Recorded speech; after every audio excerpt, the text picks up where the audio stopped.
14 साल कबल चीन के सूबाए सिचुआन में 8 दर्जे शिद्दत का ज़लज़ला आया था, जिसके नतीजे में वसीह पैमाने पर जानी नुकसान हुआ। मुसीबत की इस घड़ी में पाकिस्तान ने पूर्ववत चीन की मदद दी थी। पाकिस्तान की जानिब से फराहम की गई मदद चीनी लोगों के लिए नाकाबिले फरामोश है। साल 2008 से आज तक 14 साल गुजर चुके हैं। आज मैं आपको इस शदीद ज़लज़ले के हवाले से चीन बा दोस्ती की एक और मुतासिर कहानी सुना रही हूँ। इत्तेफाक से मैंने एक हबीन नामी चीनी वालिद का अपनी बेटी के नाम से खत पढ़ा। यह खत पढ़ते हुए मेरी आंखें आंसुओं से भीग गईं। खत के अल्फाज कुछ यूं हैं।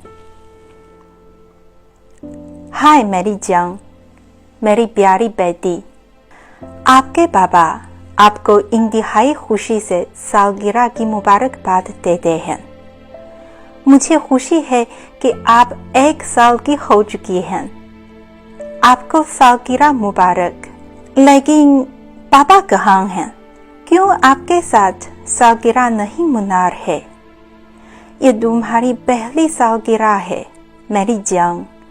मुझे माफ करो। पापा पाकिस्तान में हैं, जिसे पाथिए कहा जाता है। पाकिस्तान में पापा दूसरे अंकल्स एंड आंटीज के साथ एटमी बिजली घर की तामीर में मसरूफ हैं। क्या आपको तजस्सुस है कि ये हबीन नामी चीनी शख्स क्यों अपनी बेटी को छोड़कर पाकिस्तान गए? तो हम साल 2008 की तरफ वापस जाएंगे। 12 मई साल 2008 की सुबह को चीन के सूबाए सिचुआन की वनचुआन काउंटी में 8 दर्जे शिद्दत का ज़लज़ला आया था, जिसके नतीजे में 69,000 अफराद जान बहक हो गए और 1,99,00,000 अफराद बेघर हो गए। आज हमारी कहानी के हीरो हबीन का तारुक उसी वनचुआन काउंटी से है, जो शदीद ज़लज़ले से मुतासिर हुई थी। हबीन ने अपने खत में बेटी को बताया कि ज़लज़ला आने के बाद उनका घर तबाह हो गया था। उन्हें और उनकी फैमिलीज को हिमे समेत दीगर इमदादी साजो सामान पूर्ववत मिला। हिमे पर लिखे हुए एक जुमले ने हबीन के ज़हन पर गहरे नगोश छोड़े। वो जुमला है कि इस्लामी जमहूरिया पाकिस्तान की जानिब से इमदाद। ये हिमे मुतासिरा अफराद के लिए आरसी घर बनने थे, जहां वो हवा और बारिश के नुकसानात से महफूज रह सकते हैं। इसी बात हबीन ने वादा दिया था कि वो ज़रूर पाकिस्तान की मदद का शुक्रिया अदा करने के लिए भरपूर कोशिश करेंगे।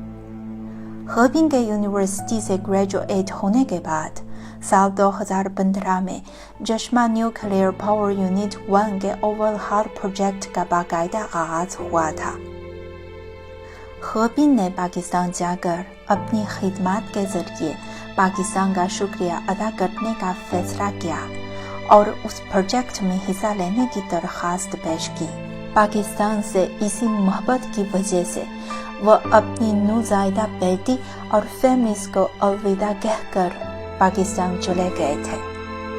यही वो कहानी है जो मैं आपके साथ शेयर करना चाहती हूँ।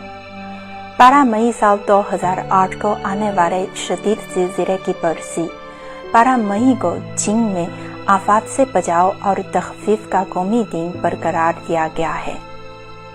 उस कुदरती आफात ने हमें बुरी तरह मुतासिर किया, लेकिन उस मौके पर हमने चीन पाक की मजबूत दोस्ती देखी है। शुक्रिया मेरे पाकिस्तानी भाई बहनों।